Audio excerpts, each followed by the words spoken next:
আমরা কিছুদিন আগে আমাদের সকলের প্রিয় আল্লামা দেলোয়ার হোসেন সাঈদী রাহিমাহুল্লাহ নওয়ারাল্লাহু মারকাদাহু ওয়া জাআলাল ফিরদাউস মাসওয়াহু, ওনাকে আমরা হারিয়েছি। আমি যখন ওনার শোক বার্তা নিয়ে ফেসবুকে স্ট্যাটাস লিখি, কমেন্টে আমি এই আয়াতটা লিখেছিলাম। আমি খুঁজে পাচ্ছি না যে আমি কি দিয়ে এটার উপমা দিব, কি দিয়ে ওনার বিদায়ের উপমা আমি জানাবো। আমি খুঁজে পাচ্ছিলাম না কোনো আয়াত, তখন এই আয়াতটা লিখে আমি উপমা দিয়েছি। আল্লাহু আকবার। গোটা বিশ্বের মানুষ কেঁদেছে, গোটা বিশ্বের মানুষ গায়বানা জানাজা পড়েছে, গোটা বিশ্বের মানুষ ওনাকে অশ্রুসিক্ত বিদায় দিয়েছে।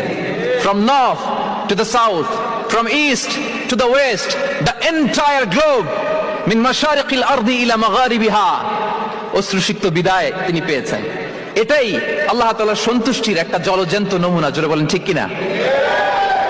এর চেয়ে জলজ্যান্ত নমুনা আমার জীবদ্দশা আমি দেখিনি। এত মানুষের কান্না, কাবার গিলাফ ধরে কান্না।